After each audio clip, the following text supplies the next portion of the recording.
Hey everybody, welcome to the Pop Culture SquadCast. We are live. I'm live. Not sure where Mike is. Hoping he's going to join us.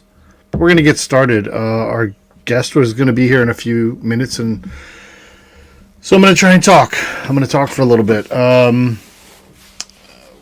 Pop Culture Squad's pretty excited because we're going to be at Heroes Con this weekend. Hope everybody's excited to do that. We're going to see a lot of friends. It's going to be a great show. If nobody's gone to Heroes Con, we definitely recommend it. It is a comics show. It is all comics all the time. Great place to get comic art. Great place to get old comics. Great place to talk to creators. We're big fans of Heroes Con, so we're going to be there. And we're going to be walking around, talking to people, seeing some panels. Our own Ed Cato is going to have a panel there. He's going to, a panel or two. Some stuff about Tomorrow's. I haven't looked at the exact schedule and the name of it, but there's going to be some stuff going with Tomorrow's. I believe there's something related to Mike Urey going to be there, but it's going to be a good show, and we're excited to do that. Comics are getting very interesting lately. Movies and comics are out there. We haven't seen the movies that everybody's been talking about. My kids are seeing Into the Spider-Verse right now, or Across the Spider-Verse. I don't know. We went across it. I don't know. We're going to go under the Spider-Verse next time. I don't know. There's going to be a next time because that's already been spoiled, so sorry about that one. But anyway, I'm here and we're going to talk about some stuff. What are we going to talk about? Well, this is something that I was going to plan to talk to Mike about, and I'm going to bring it up for anybody who wants to show up and be here and listen or rewatch it. But over the weekend, some very sad news, came out, and it kind of talked about. It brought up a lot of feelings in a lot of people. So I have this little thing here that I'm going to kind of put up here. So Ian McGinty, who's a comic book artist, passed away. He died of natural causes as far as official reports, and he was a friend. Ian was one of the first people that I ever interviewed. He was a good guy. I interviewed him when I was just breaking in, when Pop Culture Squad had just started, and he was great to talk to, fun to talk about comics with, talk about music with. He loved music. He was in a band, I know, a few times. I ended up interviewing a second time, and we kind of became friends over time. Somebody that I would reach out to across the internet. And he moved back east during the pandemic from Los Angeles, and we hung out at a couple of shows, and I introduced him to my kids, and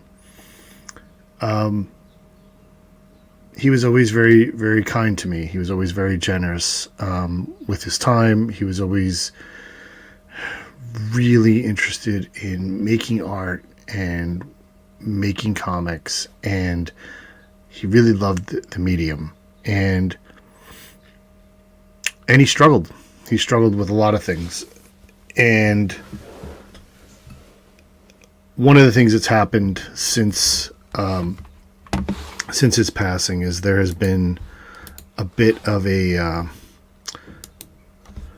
hashtag concept on Twitter called Comics Broke Me. And if you look up that hashtag, you'll see, a lot of people talking about what comics meant to them or has hurt them or caused them to question their lives and question their commitment to it. And it's sparked somewhat of an intergenerational discussion.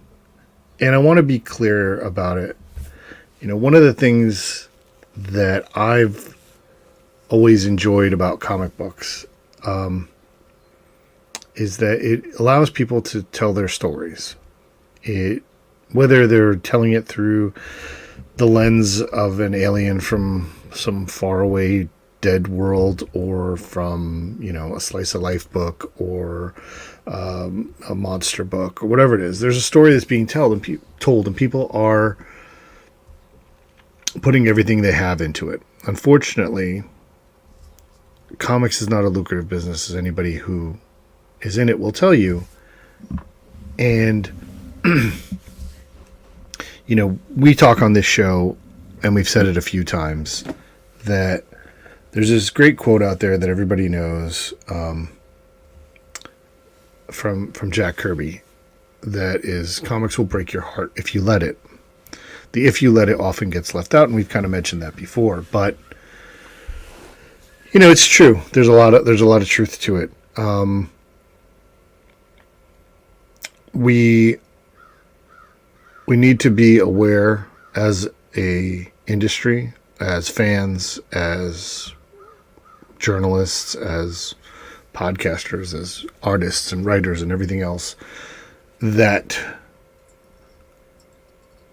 the publishing entities, not necessarily the person who is in that job as publisher, but the publishing entities are businesses.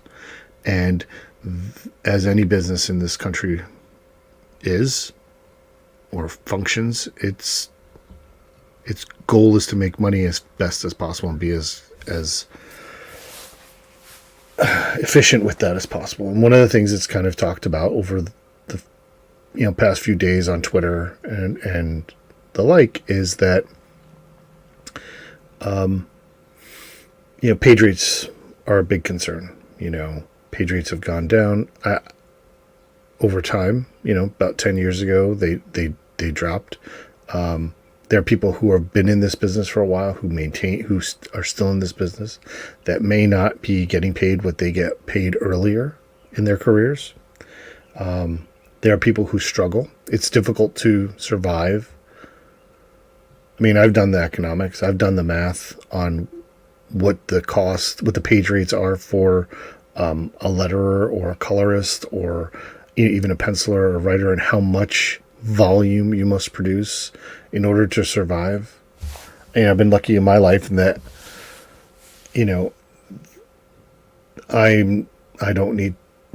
I've been very lucky. And so my role in this industry doesn't need to support my family, thank goodness. And I do everything I can to support the industry. Well, I want to take a minute,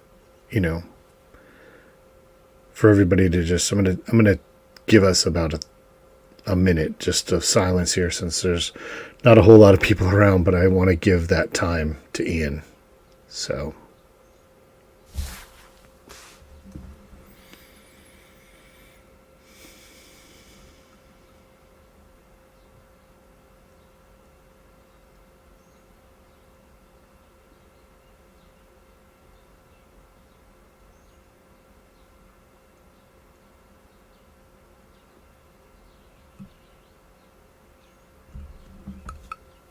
To Ian.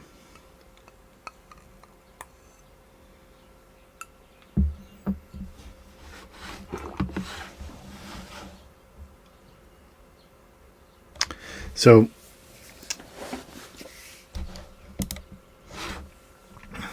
it's important, again, as I said, to be fair, that people need to live, people need to buy food, pay rent,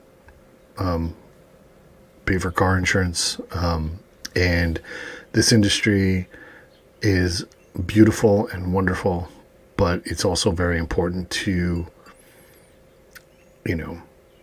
support people as best as possible, as best as we can, and to do what we can to help the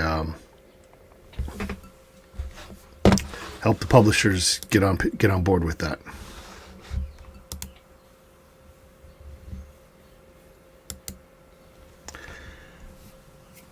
Well, we're waiting right now, so I'm going to start talking about some stuff, and I am going to bring up some Pop Culture Squad stuff. Let's do that. Let's talk about the new number ones for June. I'm going to share my screen here with you guys. There are some great books that came out last week that are coming out, and until our guest gets here, we're gonna talk about it. We're gonna talk about some of these books. Why not?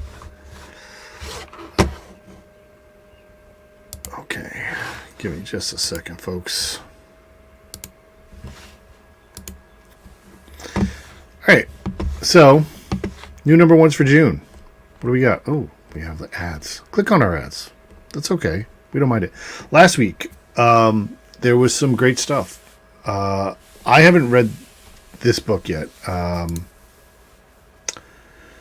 which is I'm very looking forward to. John Layman is one of my favorite writers. He is completely awesome, and I can't wait to get my hands on this book. I have it. I haven't read it yet, but I want to. Let's talk about the books that are coming out this week, since instead of we talk about the ones that came out last week, because there was a bunch last week. Go to your shop if you haven't picked up your pull list yet. But okay, we're already here. Okay, so this week, June 14th. Here we go. We got a new Betty Page book. New Betty Page book coming out this week. Written by Mirka Andolfo. And if you haven't read Mirka Andolfo, you're missing out. I'm telling you. She's really brilliant in her writing and in her art, and I'm looking forward to seeing what she has to do with it. There's the new Black Panther coming out this week, written by Eve Ewing. It has a feel of this story kind of going back to the Marvel Max days, like kind of man on his own Black Panther. Looks good. This one, Dead by Daylight. I want to say I've read a copy of this somewhere along the line, and I don't know, something about this horror book kind of has me interested. There's a new book from Top Cow, written by Ryan Cady and Andrea Muti, called "Haunt You to the End." Let me give you this solicit. In a not so far future rife with climate disasters and worldwide instability, an eccentric billionaire and his crew, disgraced journalists, a radical doctor, a TV demonologist, and a squad of hard-bitten military contractors set out to prove the existence of life after death. But even if their mission is a success, the truth behind the most haunted place on Earth may not be comforting revelation the world is hoping for. I know, it sounds good. Sounds good. I'm a big fan of Doug Wagner, and this book, Click Click Boom, looks good too. Queen of Swords is in the Barbaric universe by Mike Morecci, and he's got Corin Howell on the art, and she's brilliant.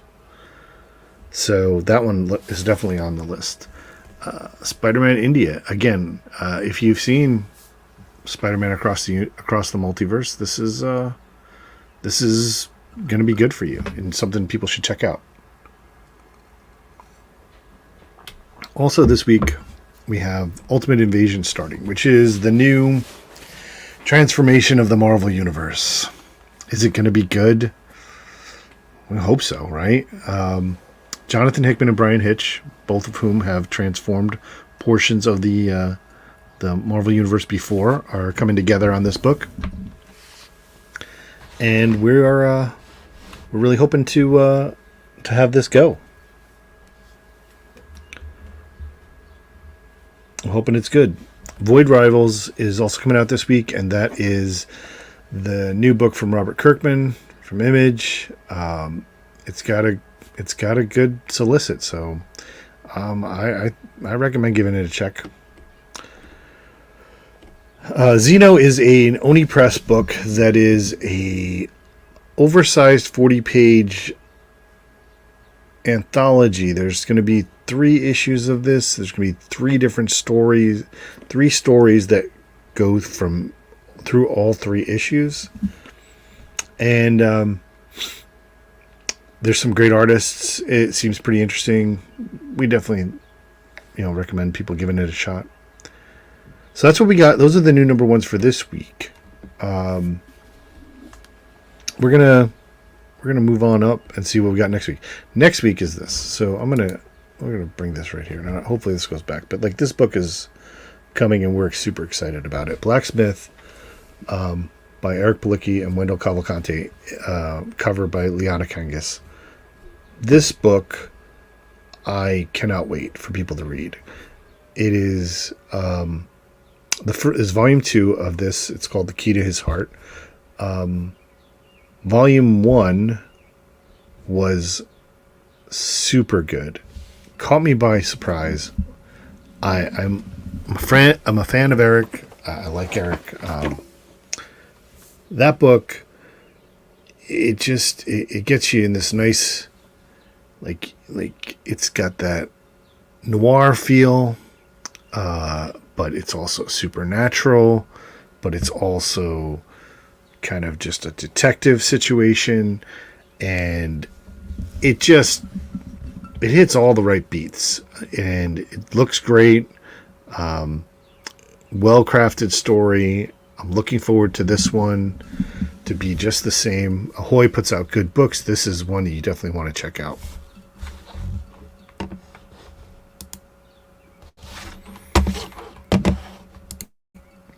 All right.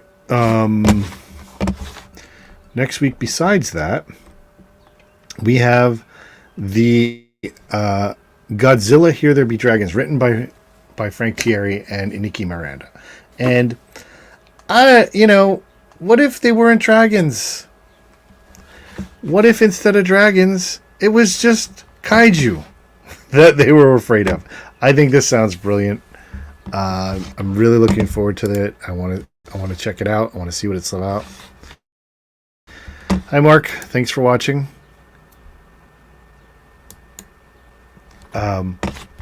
Also, next week, this is a book that I've known about for some time, and I have seen some of it.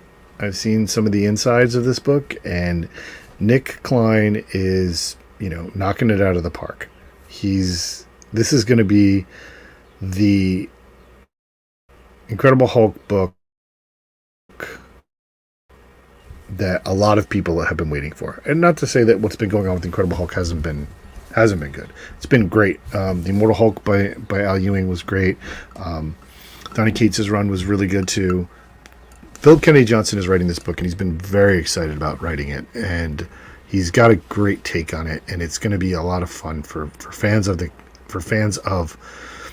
the character. It's going to take him to some places that are a little darker than normal. And I'm here for it. I'm telling you, you're going to be blown away by the images in this book.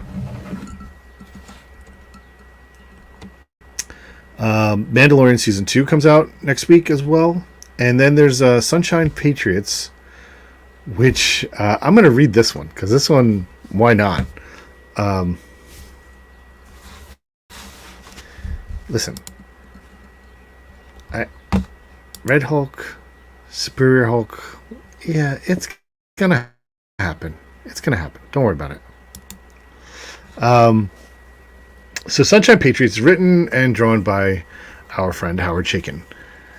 You think you've read everything about Hollywood. Think again.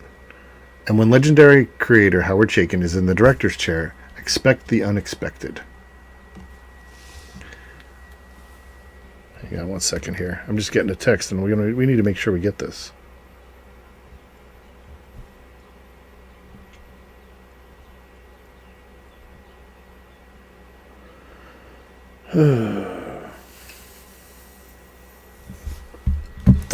Well, it looks like our guest is trying to get in. Let me see if I can send this to him. I apologize for our little delay here. What I'm going to talk about anyway. We're going to talk about some more stuff. What else do we have? While I'm doing that, Tales of Suspense is good. Wild's End by Dan Abnett is coming next week. And we will pause on that.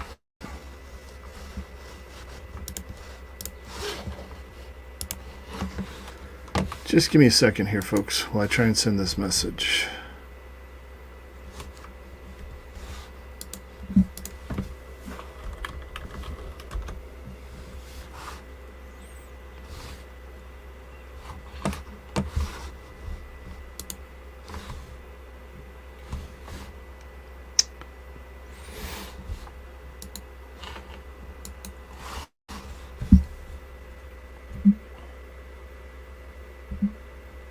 Of course, my computer doesn't want to be as nice as it is.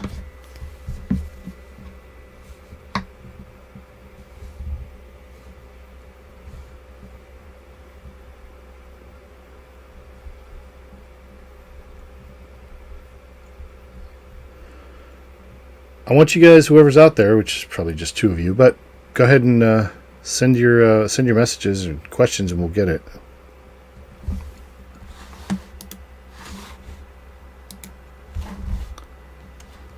Paste.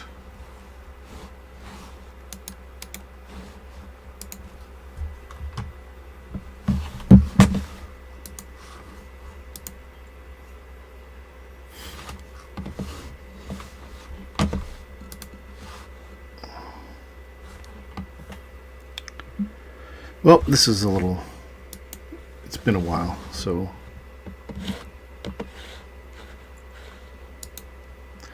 Mark, you did miss the Comics Broke Me discussion. I apologize. You got something in there you want to talk about? Because we kind of been talking about it. It kind of broke up from the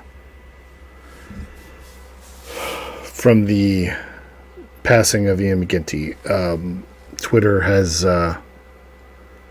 it's been out there around there, and it's tough. It's tough because everyone's trying to make some awesome art and do amazing things, and they struggle. You struggle.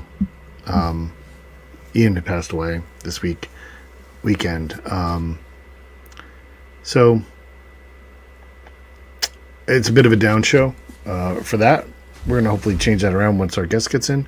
He was having a problem getting into the link, but I'm going to see if other people can.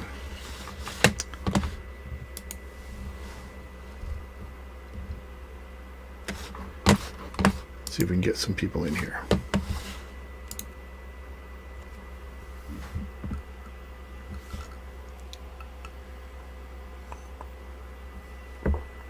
Sure, that makes a lot of sense.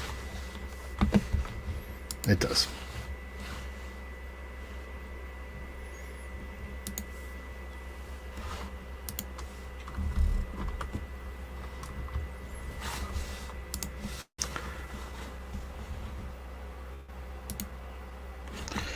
So we're gonna switch this banner away. Go back to something normal. Anybody who wants to talk to Pop Culture Squad, you can check us out at popculturesquad.com. We're at Pop Culture Squad on Instagram and Facebook and everywhere else. And Mark's going to join us. Hey, Mark. Hey there. So yeah, well, I'm not sure what's up with Mike and our main guest said he was waiting, so I just sent him another link, so hopefully that will work. I sent him the same link you have, so hopefully we'll get him in here. We can talk a lot. You'll be able to join us. That's wonderful. Hopefully Mike's not missing it, but he didn't text or email me or anything. So what do you have? Did you know Ian? I don't think you did. I'm not sure. I should say we were all of the fans of Invader Zim. I'm pretty sure Kyle collected the book, so I'm always familiar in that way. Sure. Actually, I met him probably the first day I met you, because it was in Chicago. That's where I interviewed him there for the first time when the Glint book came out. Yeah, and it's obviously tragic. But I will say, like, on that line with the whole comics broke me thing. Hang on one second here. Sure. Let me just reply to these guys. Apparently they're both trying to get in and they can't, so maybe we can get a whole group of people in here at some point. Yeah, go ahead with the comics broke me thing. Well, I'd say a lot of my compatriots in the Artist Alley have all posted their own stories. And with, you know, all of those cases, I look to like Victor or Henri, who hustle harder than Unshaven Comics do. You know, it's their life. You know, that's 100% what they do. Unshaven Comics we thought about it when we started. We saw our friends that did it, and ultimately we realized there's 3 of us, which makes it 3 times as hard. Which, to even get one of us going that way, like, you know, Kyle and I would push Matt and say, oh, you know, if you had a portfolio and walk it to Marvel and DC. But eventually what had happened, I'd say in the first 3-4 years of us slinging in the independent book scene, we got to go to a drink and draw with Tim Seeley and Mike Norton and like their little Chicago crew, like 4-star studios before it was 4 stars. Sure. And this is when Mike Norton, I believe, was doing Trinity. And to see the malaise that he had. Sure. And he's sitting there like, you know, we're trying not to fanboy. And he's just, and I always joked with him, and luckily he laughed at us. You know, you're like the Eeyore of comics. Like, he's sitting at the table going, oh, I gotta do another Wonder Woman, I guess. Whatever. There's plenty of those. But you know, something like this kind of makes you remember why you do it and why it's important, and why it's important to do what you love. Absolutely, and I think like it's the one, you know, thread I hold on to. Like when I've talked and worked a little bit with Gene Ha and Don Kramer and others, where they have seen that if you manage it right, you can get your break in with a Marvel or DC, but then carry over your audience with something that's, you know, a little bit more close to home.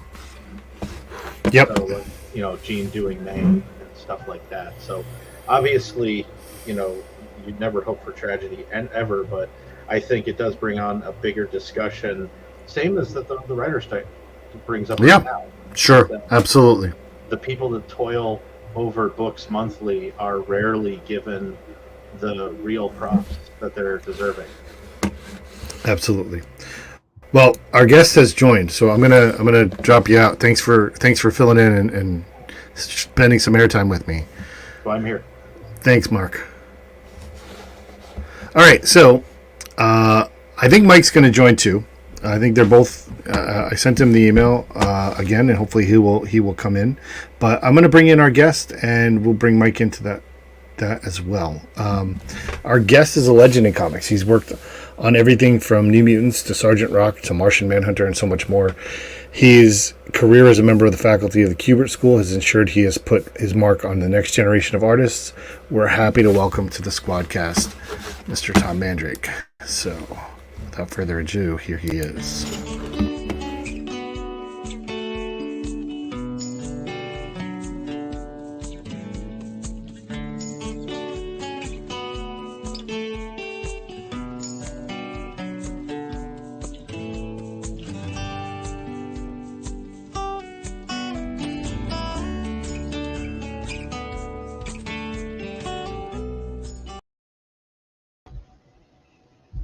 Hey, how are you? I'm okay. How about you? I'm good. Glad to have you here. I am hoping that Mike will join us. Apparently, I'm not sure what happened. It could be that I updated the link at one point. Maybe it changed from what I originally sent in an email. Somehow, but we were together, just hanging out before the end of the Okay. Well, I sent him. You got the email as well, right? I sent it to you in an email and message, so hopefully he'll get the email because he's not super good at paying attention to technology. I'm going to text him. Not that he'll see that. No, hopefully he'll come on. But I want to talk to you about a bunch of stuff. Well, since let's do it this way. Let's go newest to oldest for now. Let's talk about the new thing first. Sure. So one of the things that was kind of ironic about having you on is that our last guest was Matthew Dow Smith, who also did a book in the Demultiverse. Right. And we were talked about that. So how did you get involved in Mark's little science project? And tell us a little bit about Wisdom. Well, I got involved in it because I got in touch with David Baldy, or I should say David Baldy and JM got in touch with me and told me what they were doing. That they had this overarching concept of JM creating a universe, and they had a project and they wanted to know if I would be interested in reading it, and of course it was Wisdom. And once I read the script, and I love working with JM anyway, and I read the script and it's like, well, hell yeah, I do want to do this. So there wasn't much question about me being involved in it once I read it. So it just took off. I love working on it. I love westerns. I love horror. So I was right there with it. So Western horror works perfect, right? Yeah, kind of hit me on all the notes right there. That's awesome. And now there's going to be multiple issues of each one, right? Is that the case? Like, I know there were one issues of ones. There's going to be more of them, right? I hope. Yes, JM is writing second issues, I believe, for all of them right now. Great. And so one of the things I had wanted to talk about with you was, I was looking back in your history and I was looking at kind of where things came, and one of the things that was Sergeant Rock your first kind of regular thing? Well, regular thing, I don't know if I would call it a regular thing. When I graduated from the Cuber School, I was doing backups in Sergeant Rock on a semi-regular basis, and it was a way of Joe giving me and several of the other graduates from the school an opportunity to get some work right off the bat, and he was guiding us through, helping us. Was he editing that book? I beg your pardon? Was he editing that book? Oh yeah. So he was able to, in essence, give us a third year of school. It was a 2-year school at the time. It became a 3-year school after our graduating class. Okay. Joe realized at that point that students needed another year to really polish their skills. So that was, I think, his way of helping us polish our skills. So we were working in backups in Sergeant Rock, and from there, I think I moved on to doing work in the DC anthology books that were on their last legs at that point. DC didn't run them much longer than the late 70s, early 80s. I guess they died out in the early 80s. But I did get some work in there, and then moved on to other things shortly after that. So then I would say that New Mutants was kind of, the inking New Mutants that was a solid run, solid 10. That was, yeah, and that came on pretty early. I don't have the early 80s well framed in my head anymore, but yeah. I recall that, and I'm probably going to be wrong about the exact timing on all this, but I was doing Sergeant Rock backups, and I did some anthology stuff. I did an early issue of Swamp Thing. This is probably Swamp Thing, Saga Swamp Thing. Yeah, that's right. Jan and I did that together. I remember Marty Pasco running into us at San Diego. We were there that year, and he offered that to us on the floor at San Diego. He said, "You guys want to do an issue of Swamp Thing?" Like, and he handed us a script, and so we got to do that. So it was a little while before I did another issue of the Swamp Thing, but that was like an early thing that we did. And I remember doing like backgrounds for different artists. You know, I was always bouncing back and forth between Marvel and DC looking for work, and the New Mutants came up in and amongst all that stuff. And when I was in the offices there, I think Louise Simonson was the editor. She was. And they asked me if I could ink sort of in the style, I believe it was Bob Layton. Okay. Yeah. But I was like, yeah, sure, I can do that, because when early on you're like, I'll do anything. Yeah, yeah. Who do you want me to be? I'll be them, right? That's right. And so that's how that came about. So that was a really, at the time, a really great job to pick up that early on. That's great. And then it looked like then you were on Batman for a while and co-created Black Mask, which is awesome. And then Batman then the Crisis hit, right? So everything got messed around. And after Crisis, from what I saw, you did the Shazam book, which was great. I remember collecting that book. But right around that time, like 87, Michael is joining us. Perfect timing. Perfect timing. Okay. I'm sorry, I don't know what happened with the link, but thanks for hanging out, Mike. I'm old. I have nothing else to do. What the hell? Well, we're just about to talk about the great meeting between Tom Mandrake and John Ostrander, and the partnership that formed and its legacy. So perfect timing, as I said. So yeah, one of the great partnerships, because I agree. I could just read the stuff. I didn't really work on most of that, so I could be a fanboy. I had a great time. So yeah, tell me how that worked out. Like, because I know that like there was Grimjack and Spectre were similar time frames. So did you get how did you start working on Grimjack with John first? Was that the first work with John?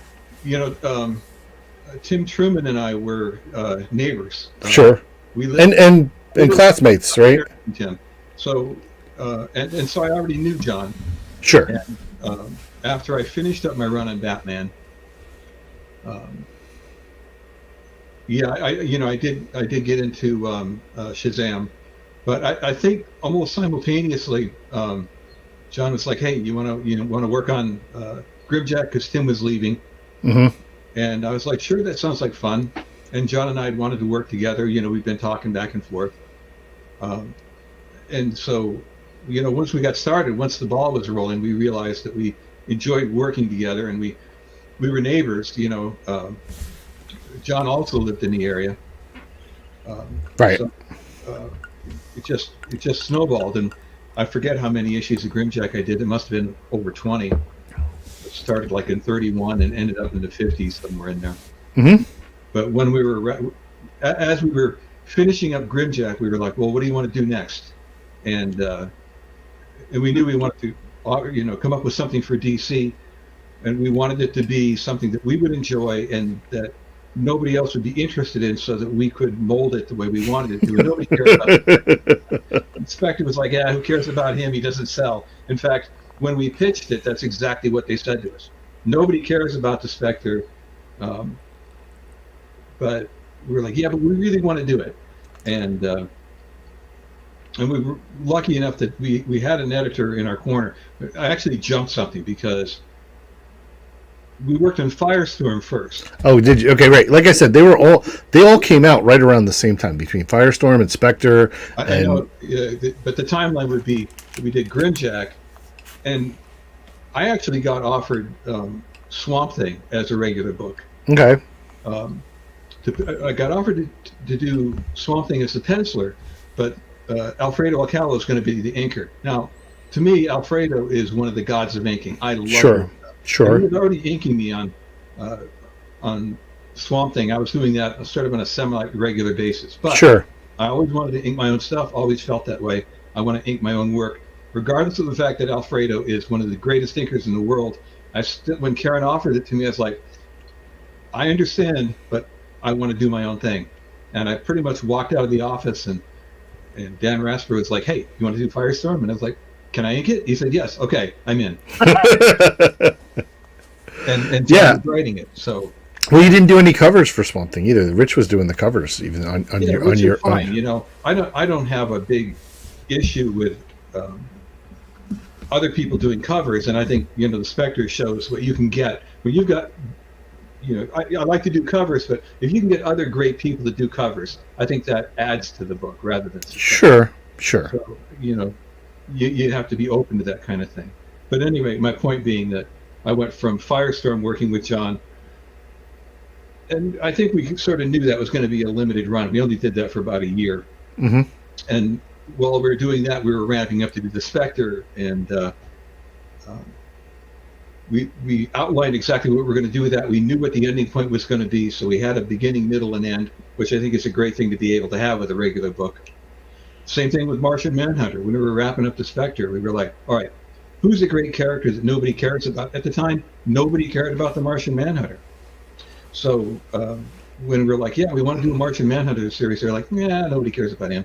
Great, we'll take it. So we did the same thing with him. Yeah, but so what's interesting is that those books, both Spectre and Martian Manhunter, are, I've talked to people of a generation younger than you, and those books mean a lot to them. Both of them are very important. Every generation. Sure. We both felt that it was always unbelievable to John and I that characters of that depth were just left without their own books. They're so great. They're such great characters. How could they not have their own books? And they still, I don't think, get the kind of attention that they deserve. Martian Manhunter has sort of come into his own, in years since then. But they deserve more than they get. I agree. Both characters were, your run, you and John, were severely underpromoted. And the success that you guys had with it, I think, is entirely 100% due to word of mouth generated by the quality of your work. Everybody agree with that. We did not get a lot of promotion. I completely agree with that. No, it was one of the things that kind of annoyed me about DC, and I use annoy in a very limited sense of the word. Everybody wants to do the Spectre, and very few people have been able to do it right, or at least in an interesting manner. Mike Flesher and Jim Perro did a wonderful, wonderful job. I love that. Oh, absolutely. Mostly because it was so far outside the norm of its time. You guys, in my opinion, went inside the norm of its time. You turned that around, and you found a depth to those characters. Well, to the Spectre. There's nobody else but the Spectre, really, that I think nobody else had ever approached. I think that was one of the things that we found most interesting about, that's John. He wants to see what he can. He likes to know what the playground is, and he likes to go around the edge of the playground and see what he can get away with. Yep. I know we did Wasteland for a while. I remember. An incendiary project. Yeah. Yeah. I'm sorry. I have to get. I made a mistake here. Delete this. Uh-oh. What's he doing over there? That's so... Who knows? I'm just having a weird. No, I was just inviting a whole bunch of people to the StreamYard, but I was doing the wrong one. So let's go. I got more. So Mike, and one of the things I was kind of looking up is you didn't edit the Spectre, right? You were still there Nope. when they were doing that. I believe I was.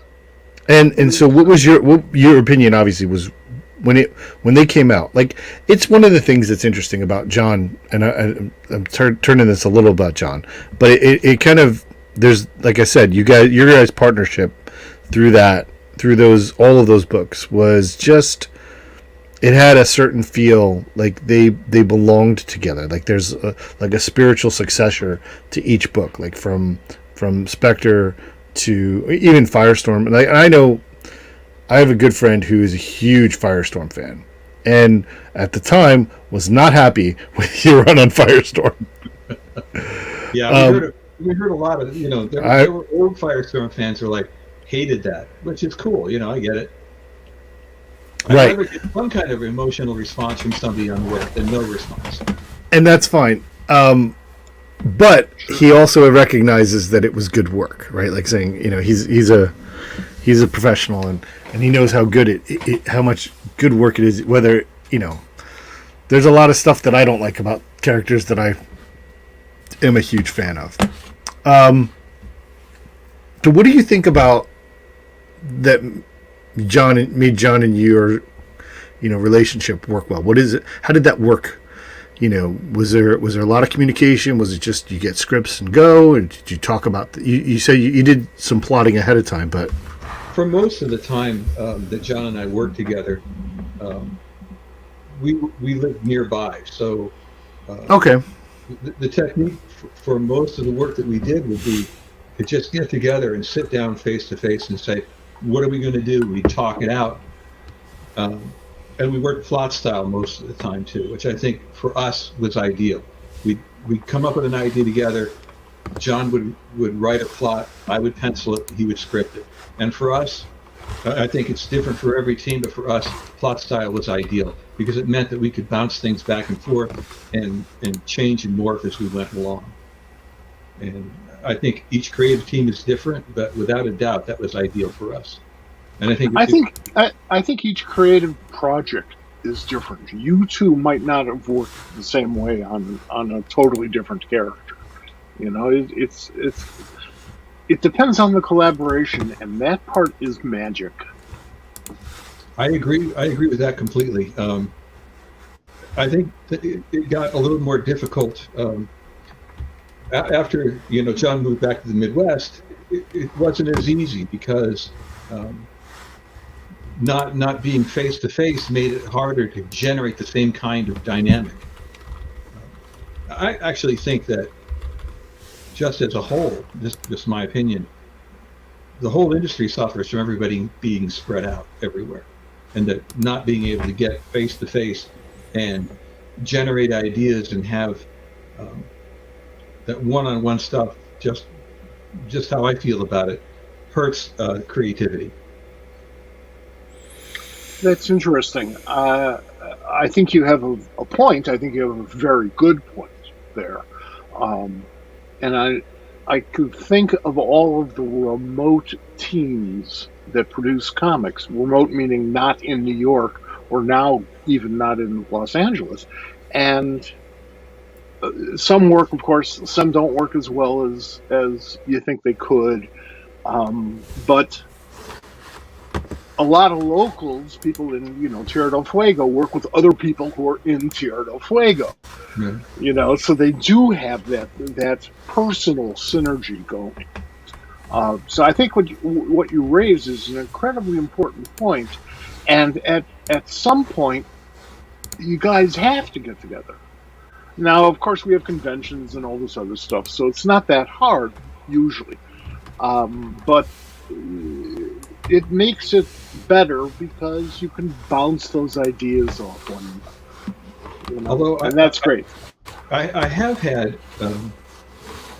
working relationships with people where I've rarely gotten together with them, and I think a great example of that for me was working on Telluride with Lance Hendrickson and Joe Madre, where almost the entire job was done over the phone because we were in 3 completely different places. And we did that. The whole process was the 3 of us on the phone. Lance, who is like an energy beam of ideas. He just like talks and talks and talks. And he's got ideas and he's going 100 miles an hour. And I'm putting my ideas in, and Joe somehow was able to write the whole time we're talking, and he was including ideas, and he was writing the whole thing down. Somehow, in a 3-way conversation, he was getting the whole thing down.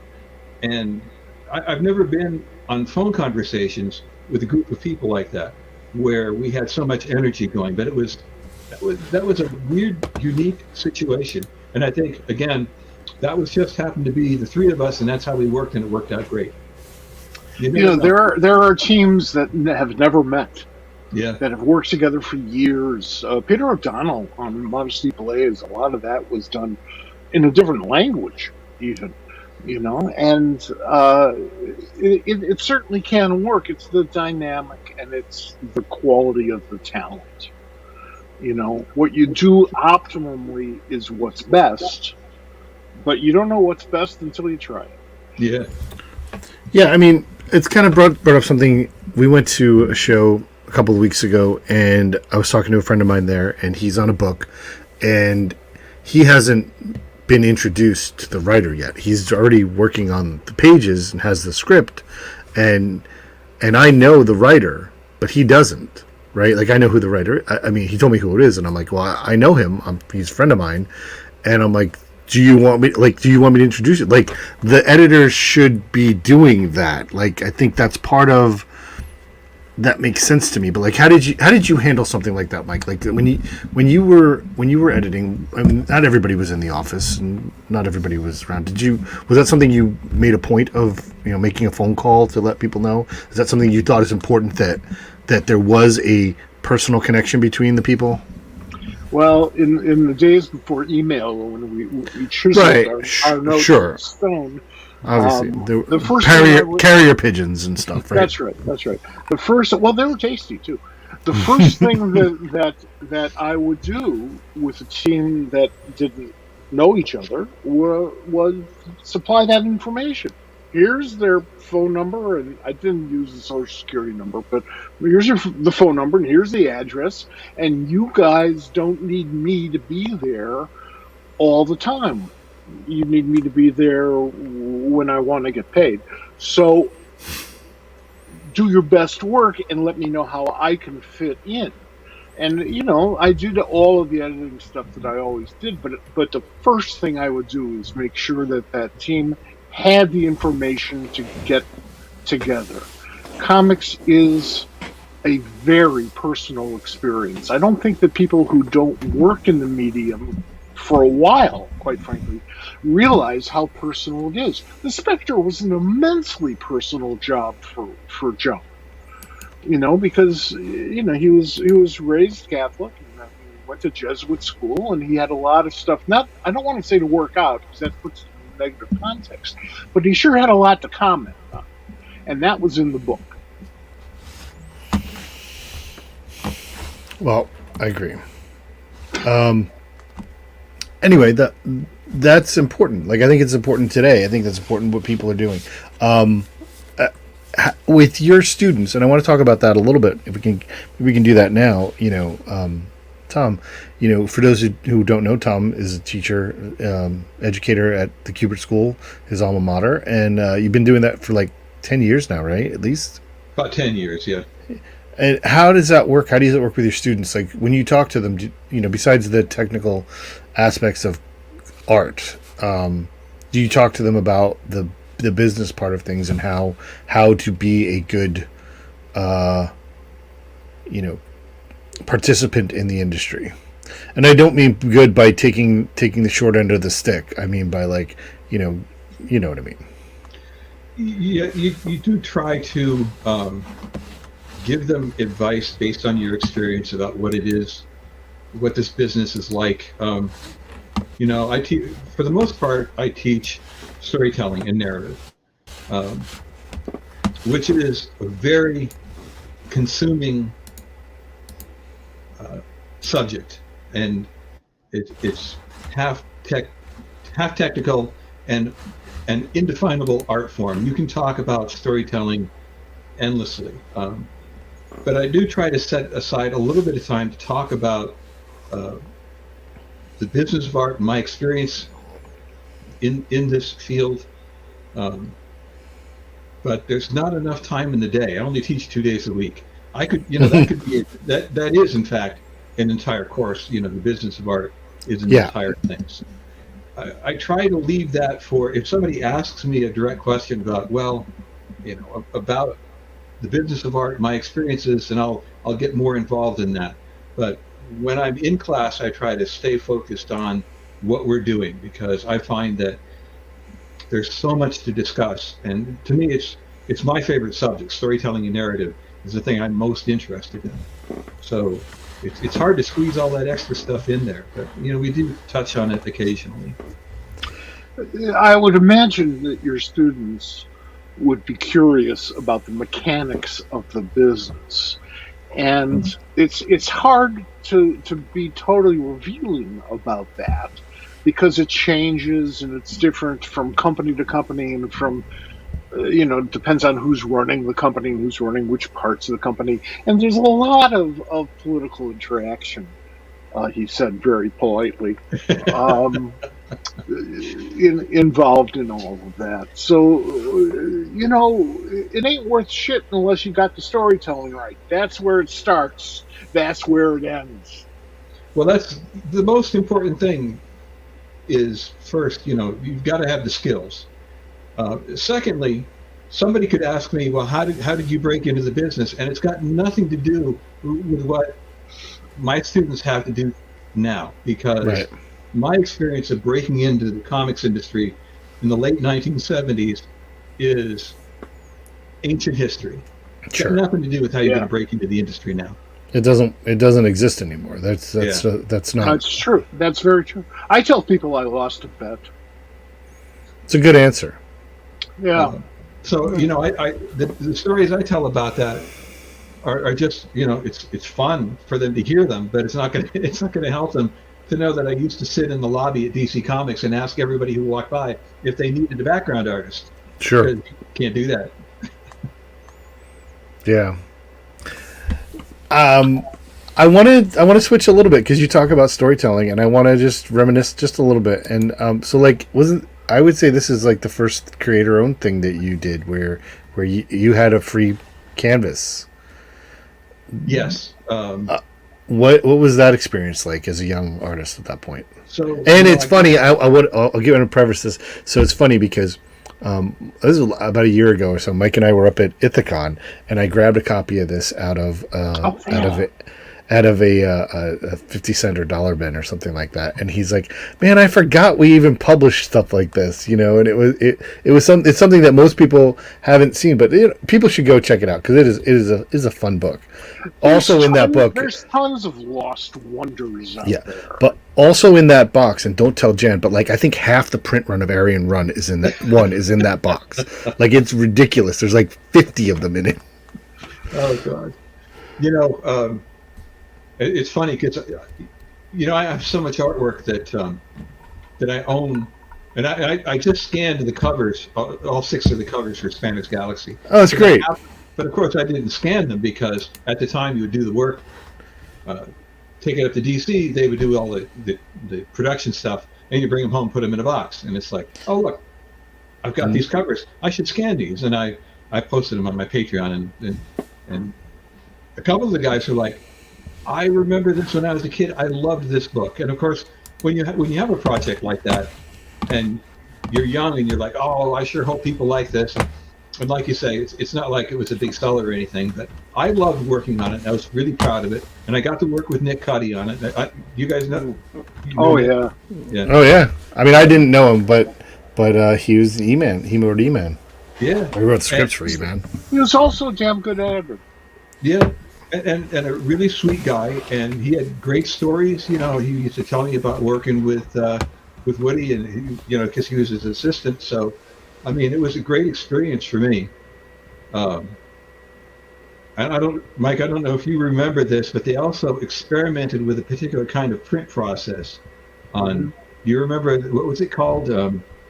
Was that flexographic? Flexograph, yeah. Yeah, that's it. Yeah. It was plastic print plates. So halfway through the print run, the lines would start to melt. So That's you didn't even have to say. You didn't have to say. You said plastic print plates, and I'm like, okay, it melted. Before you even got to that part, I'm like, it melted. I refer to them as silly the lines putty. just fall apart. It was terrible. Oh God, I'll never forget that. Len Wein, who I think would have been 75 yesterday or today, Yeah. used to call them boogie lines, Yeah. and I thought that was perfect. For anybody who's watching at this point or any point, if you go into the chat, Tom's Patreon is there. So if you want to check out the stuff he's looking at, you can go there. Probably get in on a decent membership and take a look at some of that cool stuff. But yeah, that's great stuff. What kind of both of you guys? I'm going to come back to what we started the show with when we were having some technical difficulties and you guys weren't here. And I want to bring this back into the link. But comics lost a young man over the weekend, and it created a conversation that I'm sure Mike would be interested in. So bring it back. So Ian had passed away over the weekend, and he's a friend of mine, and I'm gonna miss him terribly, and I'm still amazed that he's gone. But one of the things that it kind of discussed and kind of brought up, because it became a bit of a discussion on Twitter, is that it created like the hashtag comics broke me. I'm not sure of the details of Ian's passing. There's been a couple of things. Like officially, he died of natural causes, and he was 38 years old, and it's ridiculous. But I'm sad to lose him. But one of the things is people have been sharing their experiences in comics and the really negative things that they've had to deal with, particularly with publishers, page rates, the amount, the way that people are struggling to make a living, and how it works. And what are your guys' thoughts on stuff like that? Well, of course, I've got plenty to say about that, but Sure. Sadly, Jack Kirby is probably going to wind up being best known for the line "Comics will break your heart," Right. And that's true. But anything that you really love and you put 90 hours a week into, you put your blood, sweat, and tears into, is going to break your heart. The moment you have to work with other people or get paid. And all of us have been freelancers, and all of us have been stiffed by people, often not maliciously. I love cockroach capitalist publishers, and as a group, they owe me a shitload of money. But nonetheless, if you really care, you're going into comics knowing that chances are you're not going to become a multimillionaire. You might. There's a couple, but they're the exceptions. So you're doing it because you're a believer, because you want to. You have to tell stories this way. You want to express yourself, and you're setting yourself up to get hurt, and that's fine. That's part of what being a creator is all about: taking those risks, and it works. It inures to the benefit of your work. What's your opinion, Tom? I read through as much of the comics broke me stuff on Twitter as I could. Sure. And there's a lot of tough things to read there. A lot of people who are really struggling, and I felt bad for each of those stories, and each one is a very unique story. Each and every one is somebody's difficult attempt to get into the business, and some of them aren't making it. And I know, that happens. I felt bad for everybody that was on there. Yeah. And some of them I knew. I didn't know. Ian, that's way too young. But comics, I tell my students this: do not go into comics if you don't love it. The only reason to do this kind of work is if you love it, because it's tough. It's a hard way to make a living. I know. I've been lucky. I've made a career out of this, and still going at it. I'm still doing it. That's the thing, and I don't. Please, no disrespect, but a lot of luck is a part of it. You gotta be lucky to be. You got to be lucky. You've got to keep. You can work as hard as you can, You can work Comics is show business. Sure. For every Eric Clapton out there are 1,000 guitar players who are just as good who never get out of the garage. Comics are the same way. Absolutely. You do it out of love, and quite frankly, you do it out of a need to satisfy yourself by expressing yourself in that manner. That doesn't mean that, you should be okay about being treated badly. No. Nobody should, and you should always stand up for yourself. Always. And we're always trying to get the best deal that we can for ourselves. And I've been screwed more than once, like everybody else. There's not a person that I know in this business who hasn't had been hit with a raw deal or not been paid for something. Fortunately for me, for the most part, I've been on the better side of that than the worse side. I recognize that that's worked out well for me. But this is a 2 freelancer household here. Jen and I are both freelancers, and listen, the fact that you guys have been able, the fact that the two of you, and this is something that people need to, the fact that the two of you have been able to be together, make your career as full-time comic book, freelancers for your entire lifetime, raise 2 kids in that house. That's an accomplishment that doesn't happen very often, and it's a testament to your work. And I don't mean, that's why I said I don't mean to say the luck had a lot to do it. You guys worked really hard, and you were able to do it. It doesn't, but not everybody can. It's just there's only so many that it works for. There's all kinds of elements that go into something like this. Sure, but there's no question about one thing: you have to want it, you got to love it, and you got to work your ass off. And I'm not saying that a lot of the people who are in that comics broke me thing haven't done that, and maybe they didn't get the breaks. I don't know. It was a tough thing to sit down and read, and I think it's good that that's out there, because one of the things that I noticed that there was a lot of fans that came on there who said, I didn't know that this was going on, or alternately, I didn't realize that the conventions didn't always pay your way, or that the page rates are that low. So it's a good thing that this is getting aired out. Absolutely. Absolutely. There's one thing, though, I'd like to point out. It used to be worse. Yes. And it goes up and down, too. Well, so yes, but it used to be worse, but I think that the society and economics of America has changed exponentially more than what comics has changed. In terms of Let me draw a little different picture for you, just to get a different sense of things. Hy Eisman was one of my instructors. He taught at the Kubert School longer than anybody. I don't know if you know Hy Eisman. I know the name. Everything longer than anybody. That's right. Hy has done. I think he's still drawing the Popeye strip. I don't know if he stopped about a year ago. I think. About a year ago.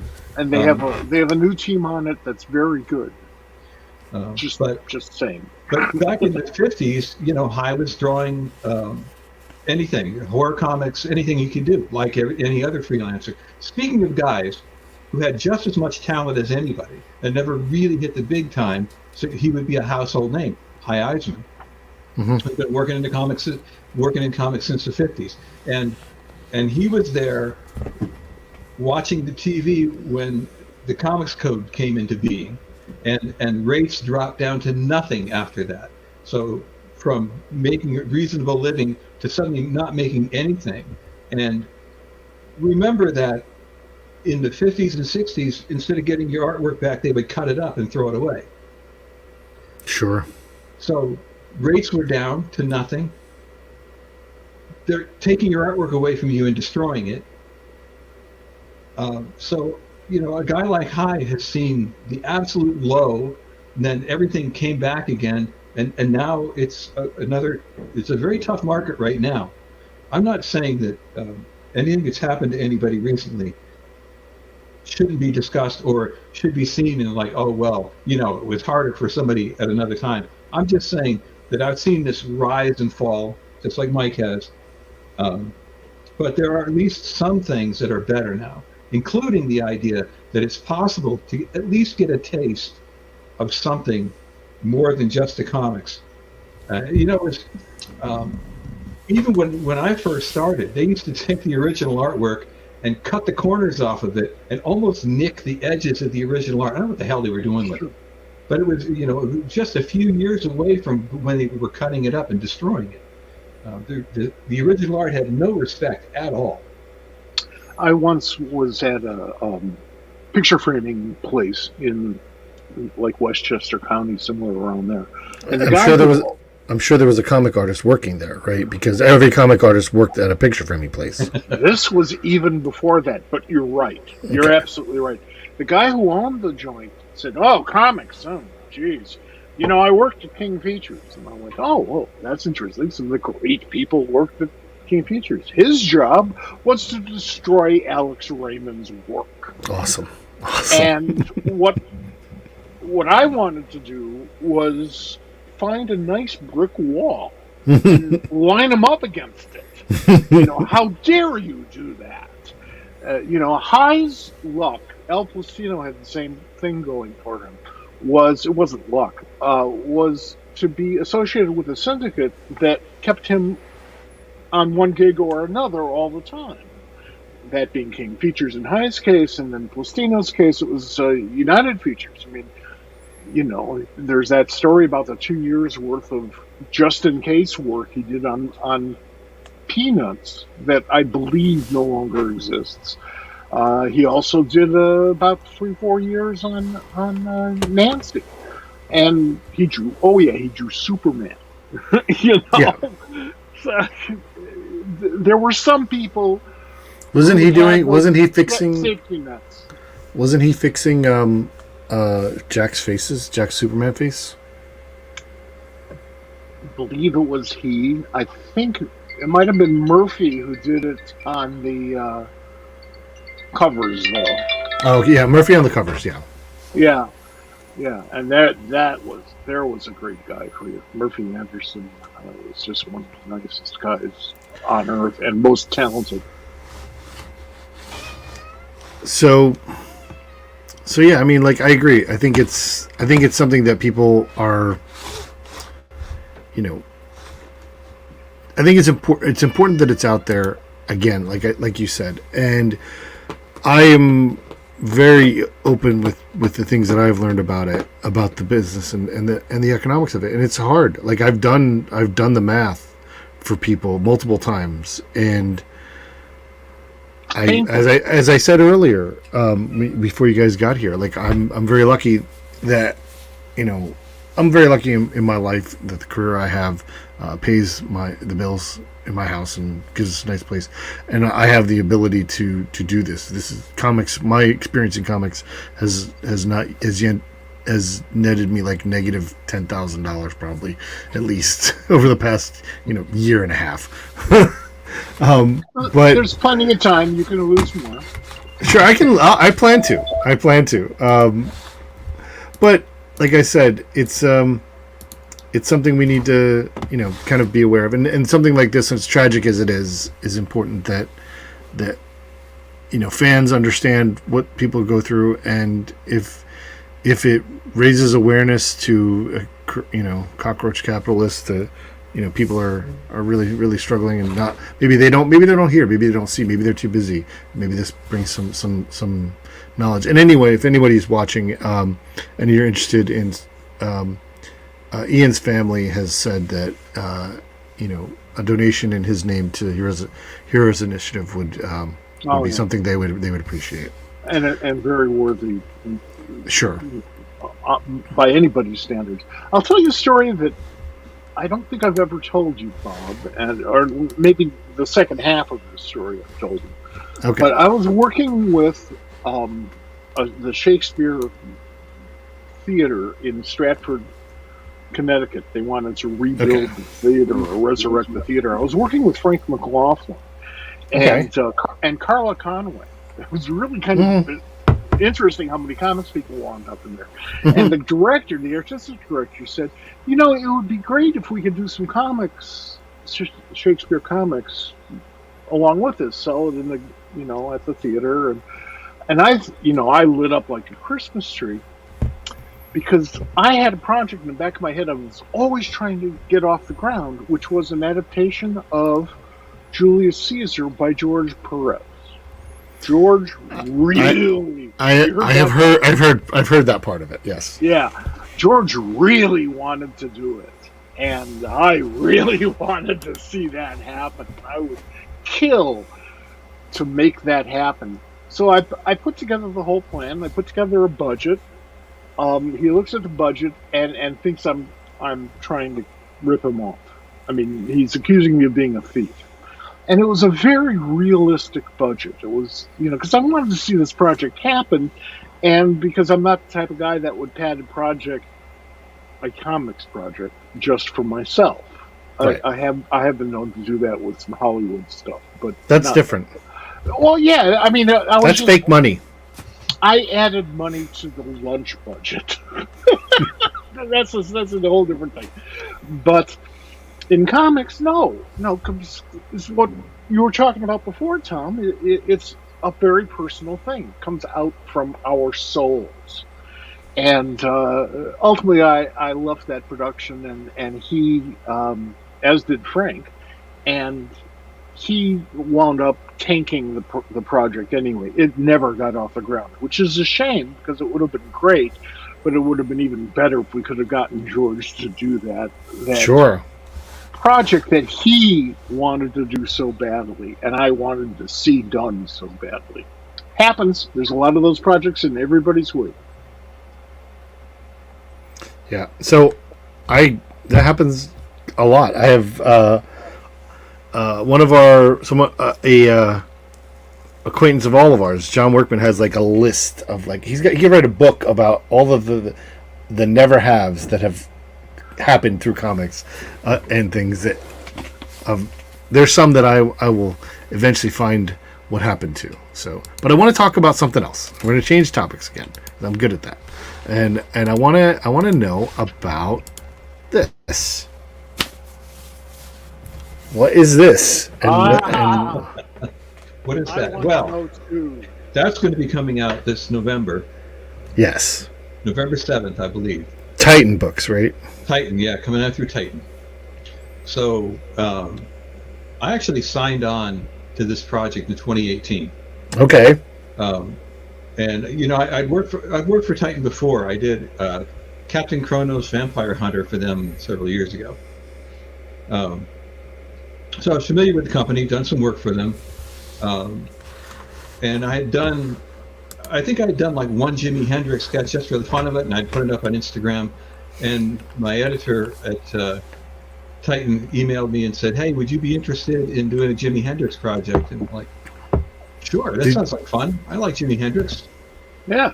And then from that point on, it's 2018, and it was back and forth. It's on, it's off, it's on, it's off.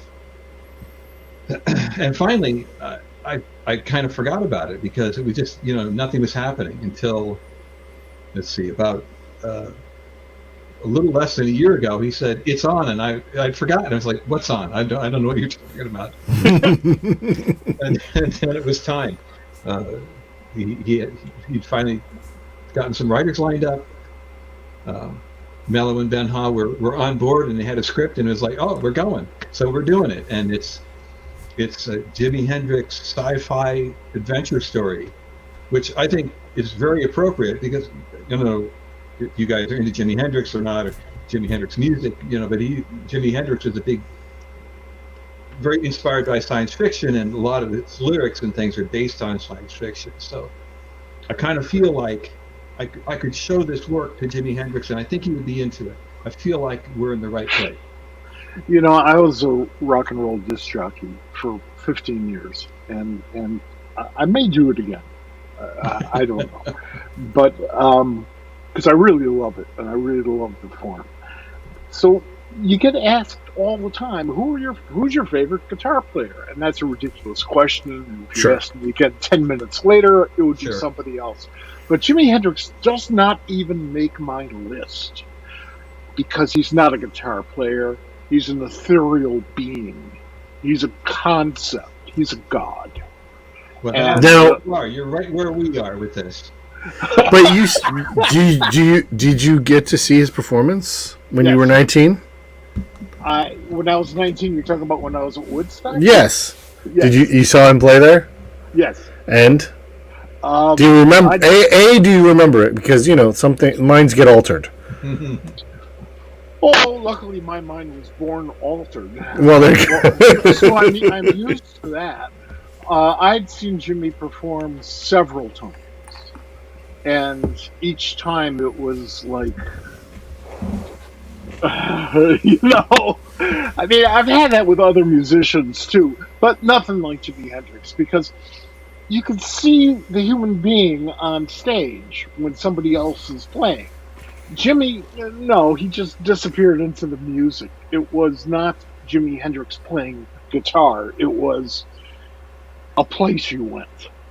Right. I don't know if any of this makes sense, and it's really hippie shit, so I apologize to you youngins out there.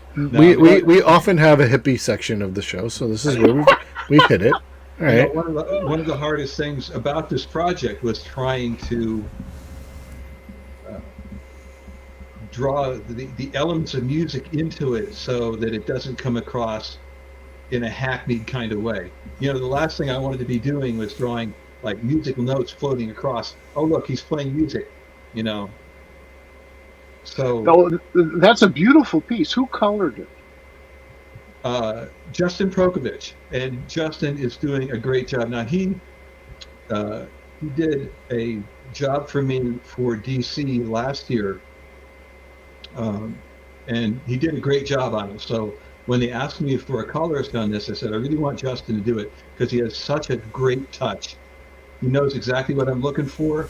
We've been talking about how to handle this. This is actually a wraparound cover, so when you see the whole thing, I'm just so happy with the way it colored up. That's Well, I awesome. don't usually With say what that I'm because looking at right now is magnificent. thanks. And I mean that as a comics fan, as a rock and roll fan, and as a fan of what cannot ever be replicated.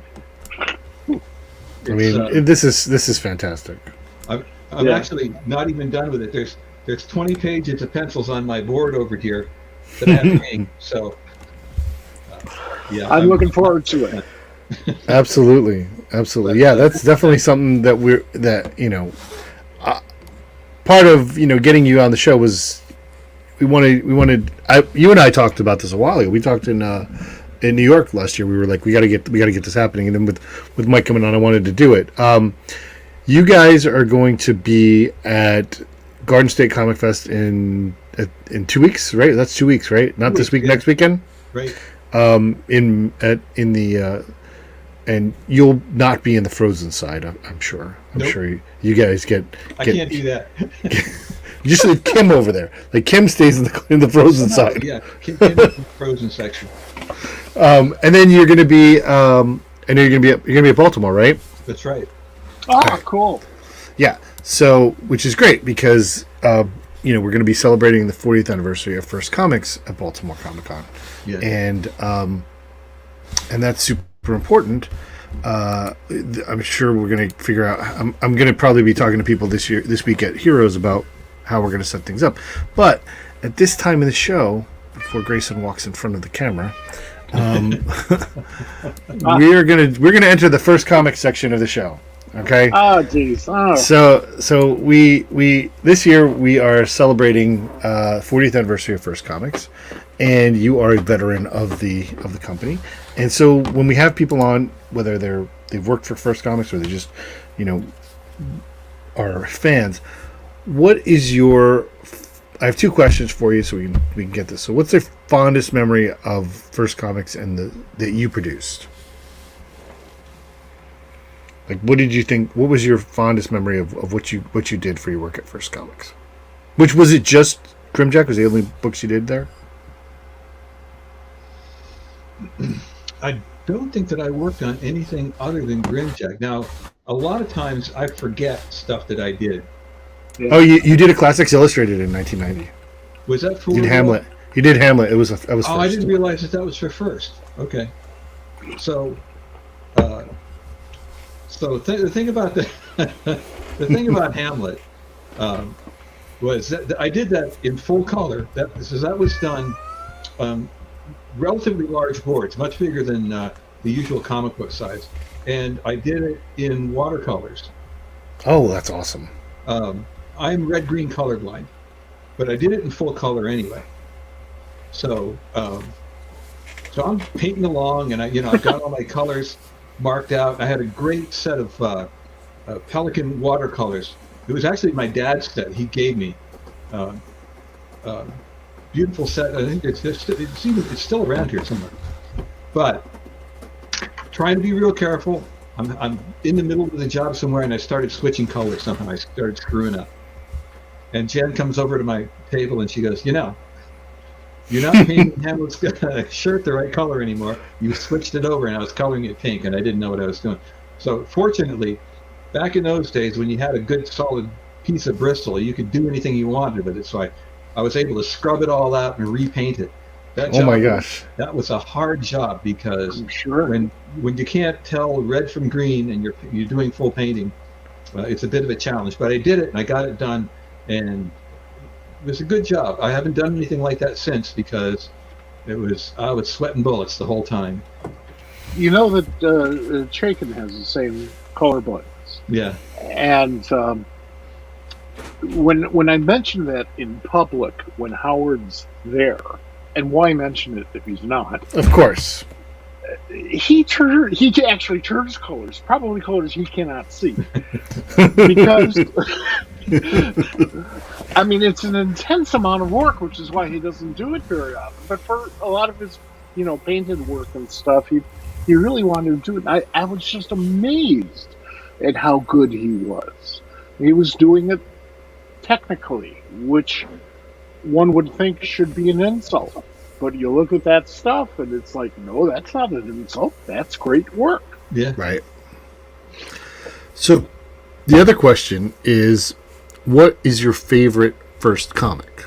You were, breaking into the industry. Did you see what was going on over there? Like when you were trying to get work at DC, were you reading comics, Marvel and stuff like that? Oh yeah, but to be perfectly honest, Grimjack was my favorite book, because it was Tim's book. Tim and John were working on it. Sure, you and Tim were classmates, right? He was part of. Tim was the year after me. Okay, so you were gone by the time he came in. So or you overlapped. He was in the building the year that I was second year. My last year was his first year. Okay. And so Tim and you, but you were friends anyway. Oh, yeah, absolutely. And neighbors, and so Grimjack was your favorite. Oh yeah, without a doubt. I've always loved Tim's stuff. His work has got this great visceral feel to it. It's like Tim's work is a gut punch. I've always loved it for that. Oh yeah. I may be mistaken, because it was a long time ago, and I don't know what I had for breakfast today, but my recollection is that Tim recommended you. And I saw your stuff and thought, this is the way to go. Now, I would have rather had Tim than anybody. Yeah, I mean, of course. But I that's the way I feel about creators who really make their mark. But I also can accept the reality 9 out of 10 times, and that was a reality I had to accept, and man, that was a good choice. That was a great choice. And we had some good people following you, too. Yeah. My favorite project, since you didn't ask, Bob, was Munden's Bar. For that. Well, I know that. I already know that answer. Yeah, we have to ask the guests. I know, but I'm just telling you. I have to assert that. I understand that, and I'm going to tell you. Okay, so here's the thing: people should go to Baltimore Comic Con. I'm just saying that anyone who's a fan of First Comic should be at Baltimore Comic Con this year. I have seen things that are going to be made visible there that anybody who's a fan of First Comics will love. And so that's my little spiel. That's the most intimidating thing I've heard in a long time. You know what? I'm going to send you something that I've seen, and we'll keep that off the. I apologize to the listeners and watchers, but that's got it. Some things in comics have to be secret. Like, that's the thing. That's the fun part about comics. And Bob's such a tease. I am a tease, but I do get cool stuff. Cool stuff shows up in my inbox, and I love it. Yeah. But all right, so yeah, Munden's Bar is something that. Munden's Bar is a lost opportunity as far as I'm concerned. I'm incredibly sad about it. At least once a week that we haven't been able to do the thing that we want to do with Munden's Bar. We still might. I have not given up hope. Well, I haven't either, so we'll talk about that next time. But Okay. we have time, and I would like to get to this because I think that Tom would enjoy it. So we have there's been this tease on the show about Mike's editorial work on the DC Flash Gordon reboot that Dan wrote. And Drew. And did Gasper letter? I think Gasper lettered it. That's anyway, probably good. So I want you to tell the story about why that was a problem. Like, first of all, as a kid, so I was in high school when that book came out. I was and I was, a mile and a half from the Kubert School when that book came out, because that's where I lived. And I loved that book because for my generation, first of all, we our first real exposure to Flash Gordon was the movie, and this felt like a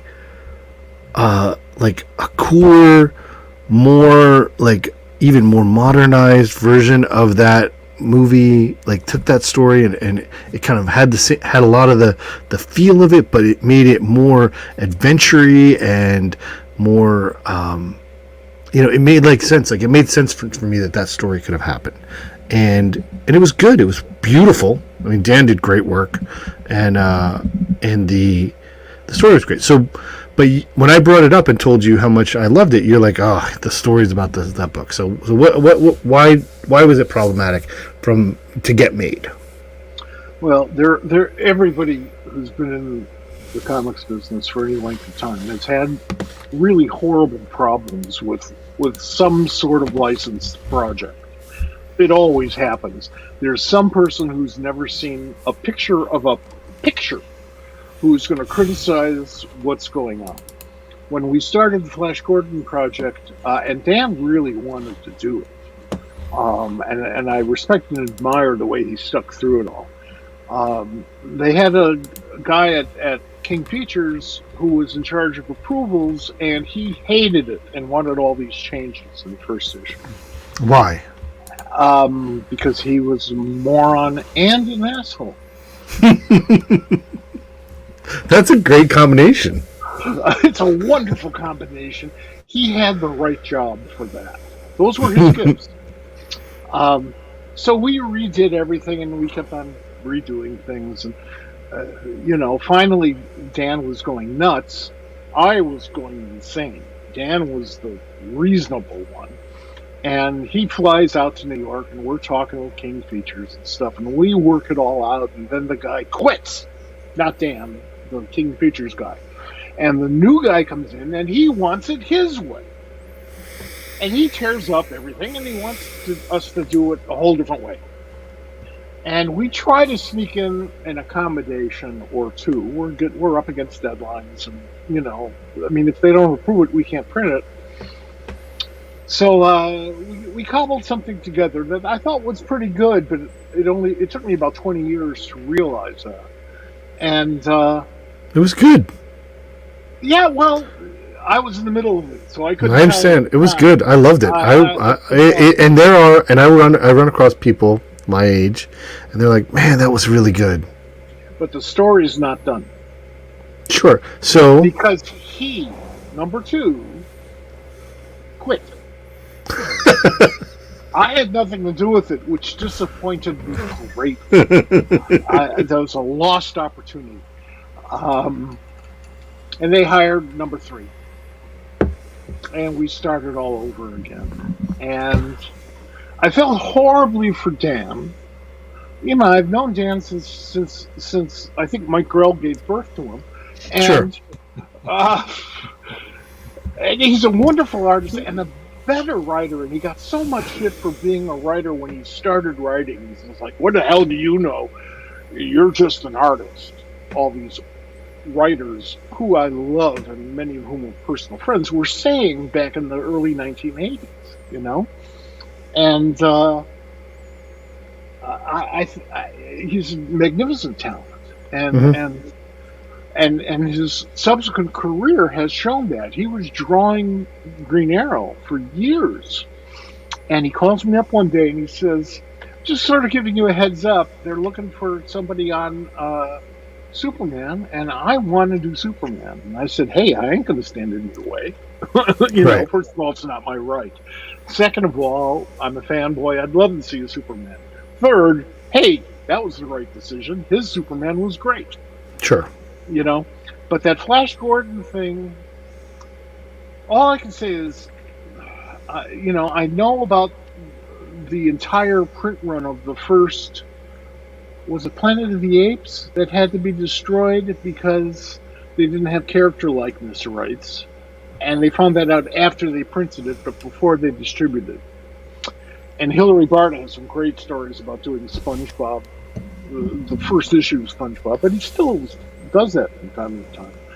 So everybody's got these licensed projects in their wake, and I have a problem with that. Whoa, everything just disappeared. We can hear you. Okay, I And you can't look very see mysterious. anything. It's just it looks like you lost lights, but your computer's working. Weird. Why is this? Did this happen before? No. Is your light on in your room? Because it looks like you don't have any lights in your room. No. No, I like working in the dark. That's where my brain is anyway. Okay. Well, you're invisible. Keep talking. Okay. Tell the story. Well, luckily, I was at the end of the story. I was talking about the nightmares of working on licensed projects. I've done a few where meaning our creative team, was given pretty much carte blanche. And that was great. I wish the owners cared a little bit more, but they didn't. So we did. We did for them, and that was okay. But the rest, nah. I don't like licensed projects. Sure. Well, I mean, I think the Archie should turn you off to licensed projects forever and ever again. Well, it's not the Archie folks. Well, it was the DC's marketing director. Sure. Well, we don't have to talk about him. No. We try. All right, let's talk. We BB. That's good.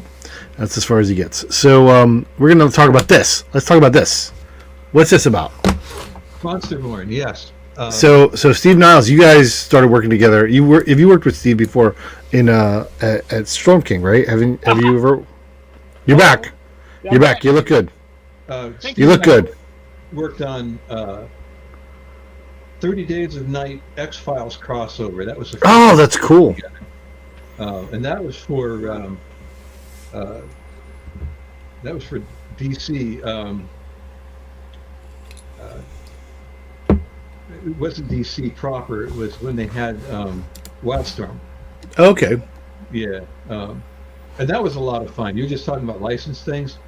Well, I loved working on X-Files. Are you being facetious there? Because I've heard some things.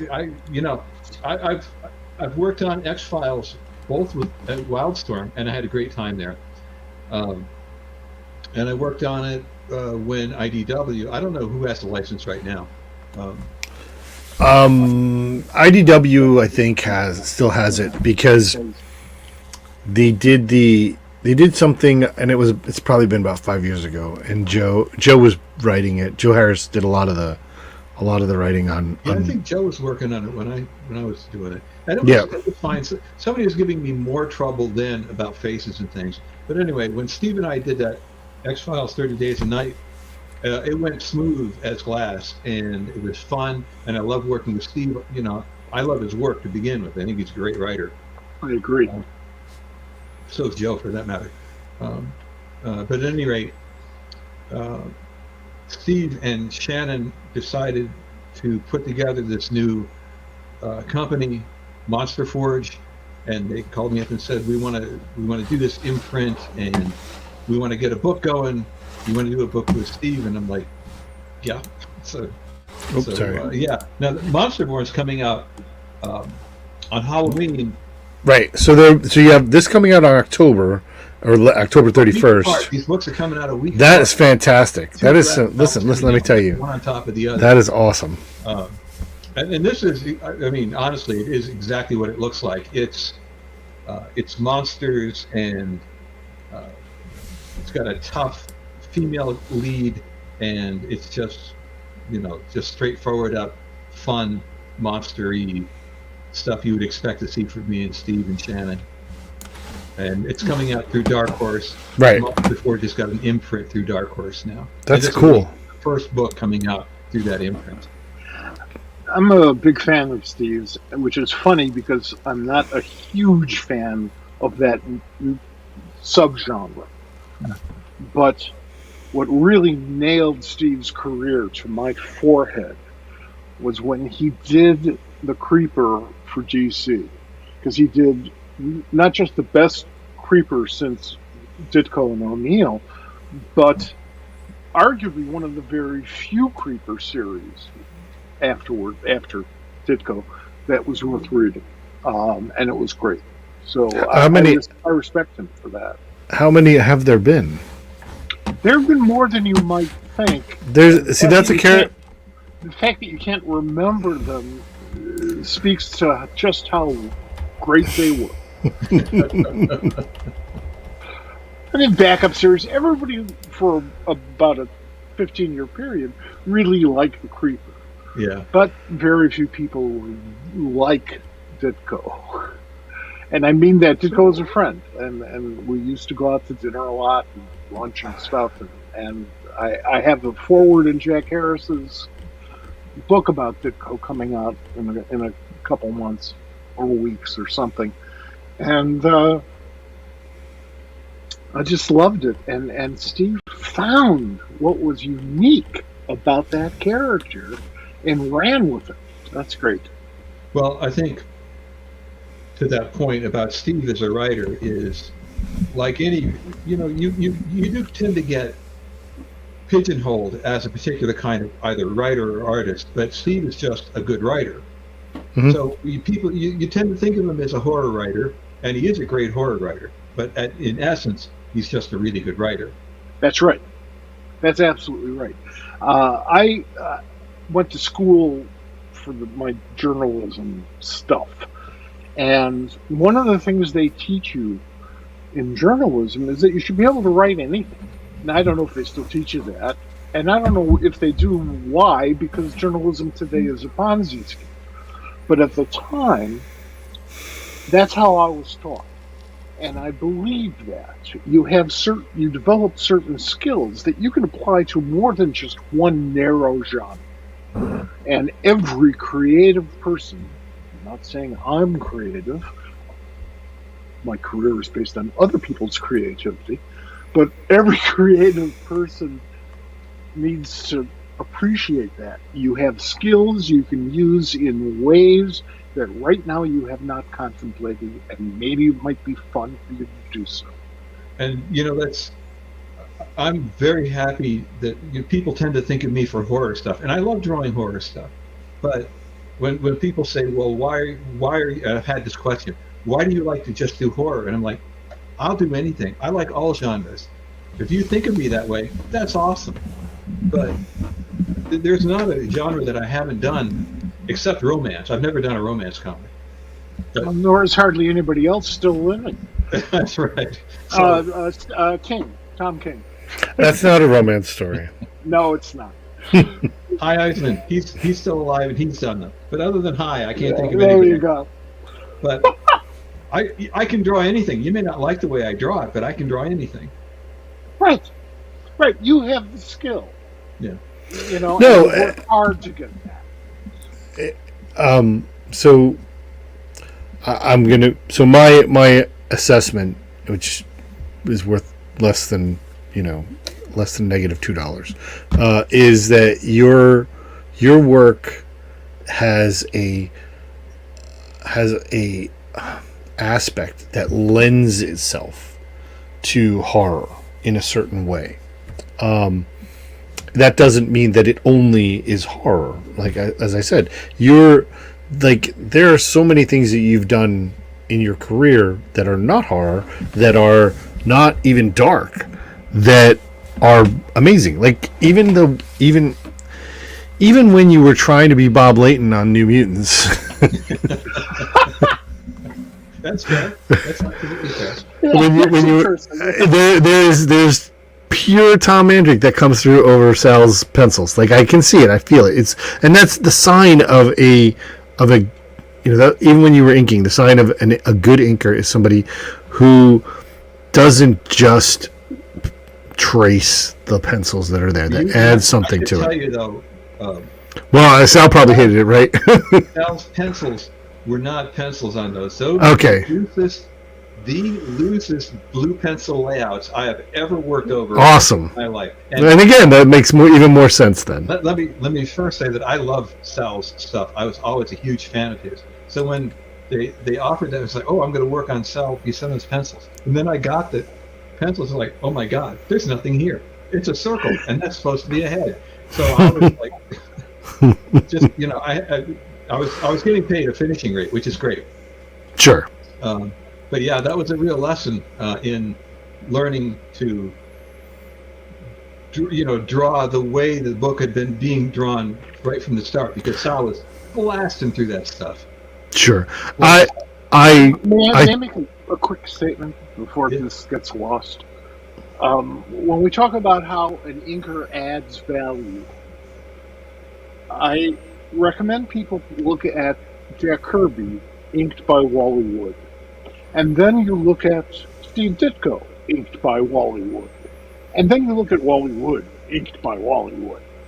And you just had the master's course in how to ink great talent. Yeah. That's fair. That is fair. My point was that I would argue that Walter's pencils are looser. Oh God, yes.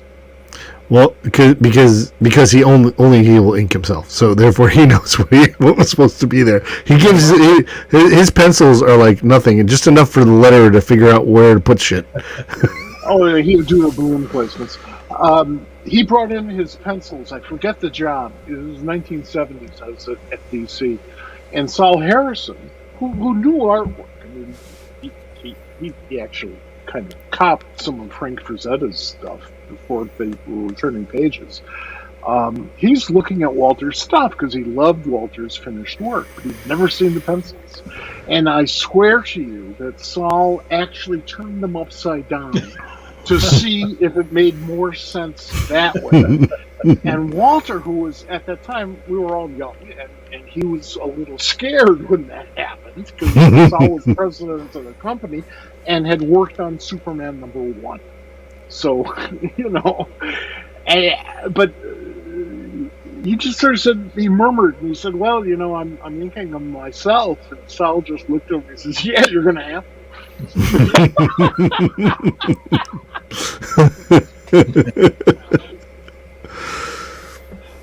So, how does that work as teaching storytelling? I mean, I think that kind of leads to that. Like, as you teach someone who's telling a story visually, what are the things that you impart to them about what they need to do with the rest of the part of the team in terms of leaving an idea? One of the most important things I find that I have to help them with is to get them to just break free of where they are at the moment. Most people come in to my class and they already, almost anybody can tell a story, whether it's, they can tell a story as if it were Peanuts, where they're just characters moving along and they never move out of a certain range, or they've already learned to tell a story by looking at another artist, their favorite artist in the world, and they tell the story just like that guy. My job is to get them to free up that camera in their head and start looking around and learning how to tell a story, not just from the way that they've already jammed themselves down into learning, but just to open up their head into all the possibilities, and not just seeing it one way. Most people, here's this first assignment, here's the script, all right, here's my layouts, 5 minutes later.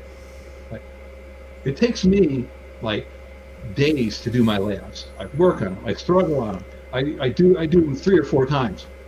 Students, they want to get the layouts done so they can show you how pretty they can draw an arm.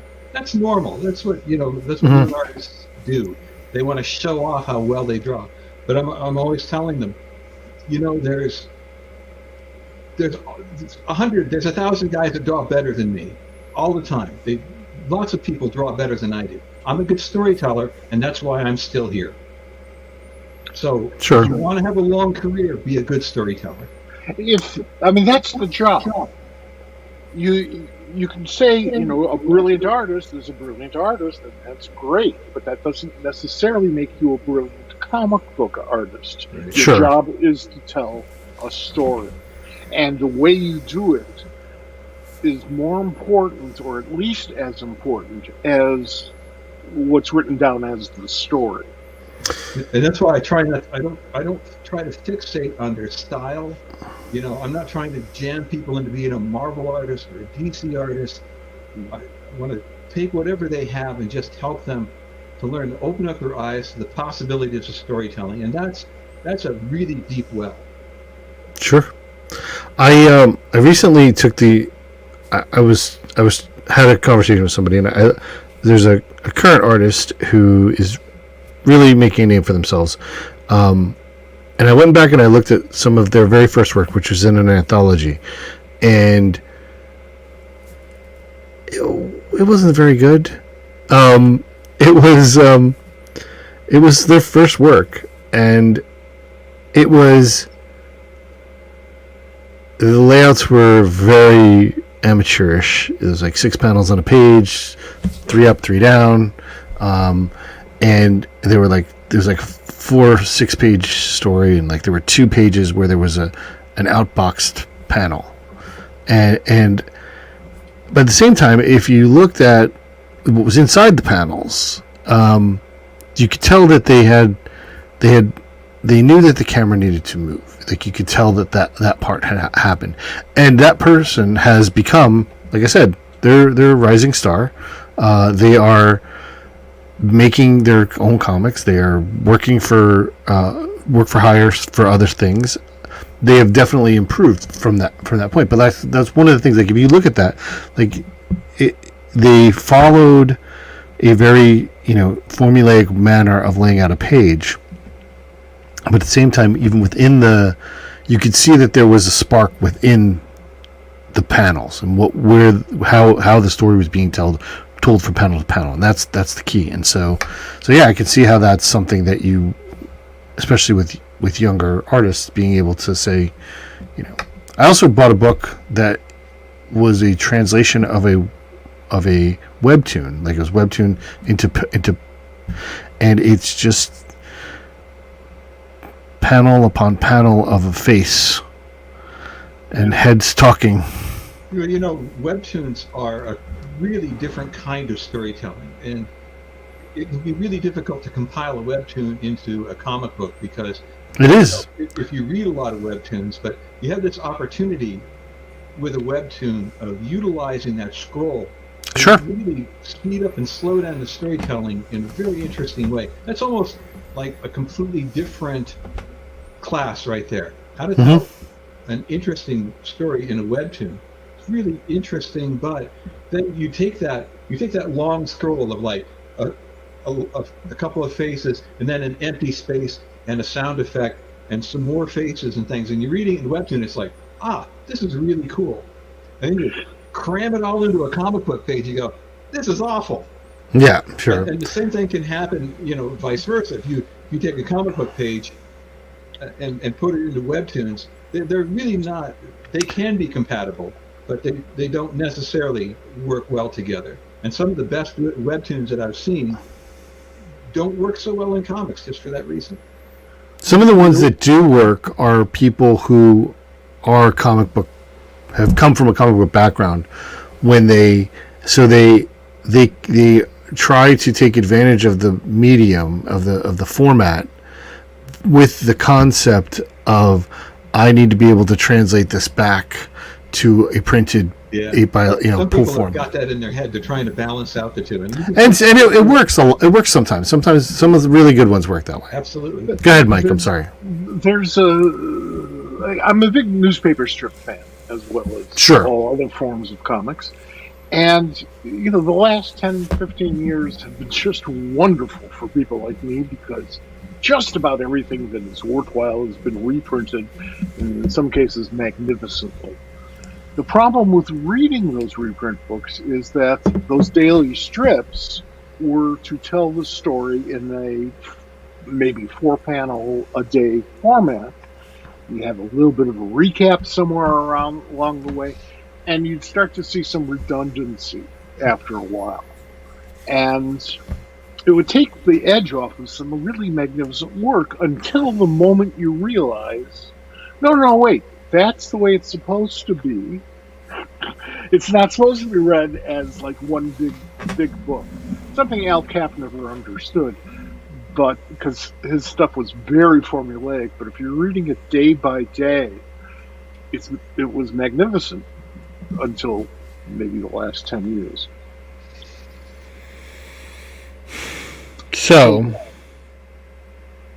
So I think we're going to get close to wrapping up here, but what else besides these couple of things we're talking about? I know there's more. Are you doing something for the Halloween night this year? No, I'm not doing anything for Halloween night this year. Okay. What else is going on? You got these 2 books and I got school's these- over? See what else is on the stands right now. On a completely unrelated kind of thing, I've got the 100 Deadly Skills Combat Edition book out. You can buy that on Amazon. Really? Yeah. And what is that?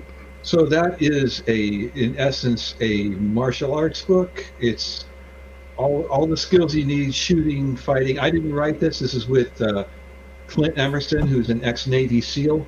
Mm-hmm. I did the artwork for it, and Clint is the not only he compiled it, he got a bunch of other masters of different techniques on it. So you can look that up if you want to improve your fighting skills. Well, I don't, but but I would love I've given up. I would love to see your artwork in that format.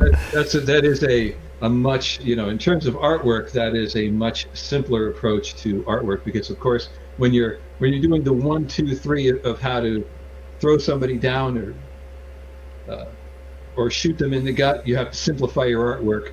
The one thing that we did do, and this was Clint's idea, which I thought was great, he said, well, why not, instead of just having like a random guy beating up another random guy, in each case with each of these different skills, we have a different master for this particular skill. So I drew that particular guy. Then we picked somebody from history, some actual bad guy, for instance, like Hitler. So we put them in the bad guy format. So if you want to see Hitler getting kicked in the nuts, he's in. Who doesn't? Of course. This is a book for you. There was a controversy about that a year or 2 ago about whether it was okay to punch Hitler in the face. It's always okay. I believe it's okay. Absolutely. And if you look in 100 Deadly Skills Combat Edition, you'll see it happen. Sounds fantastic. Historical bad guys. Excellent. That's great. All right, Tom, thanks so much Thank you so much for doing this. And we are looking so forward to Jimi Hendrix and Monsters. Monster Born. Yes. Yeah, I can't wait. Monster Born. Both of these books come out. Absolutely, and we will see you in Baltimore. And anyone else can go see him in 2 weeks in Jersey and Morristown at Menon Arena, Garden State Comic Fest. Are you guys doing anything else, or are those the only 2 shows you guys are doing? Those are the only 2 shows I have lined up right now. Are you going to come to New York? I might be there for a day sometime. All right, great. Maybe I'll be at the Storm King booth. Cool.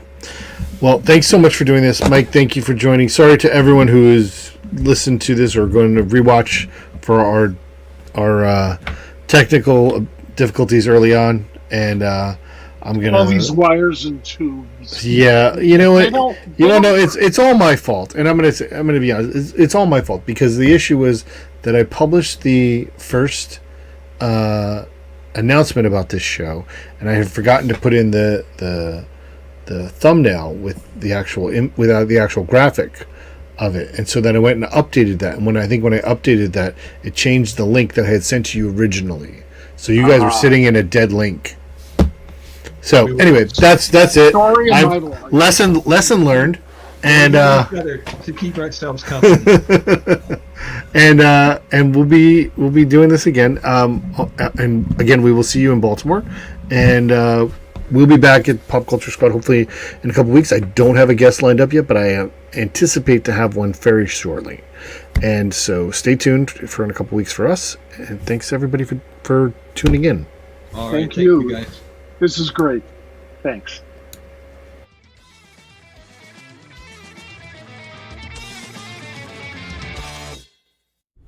This has been a production of the Pop Culture Squad Network. PopCultureSquad.com. How do you nerd?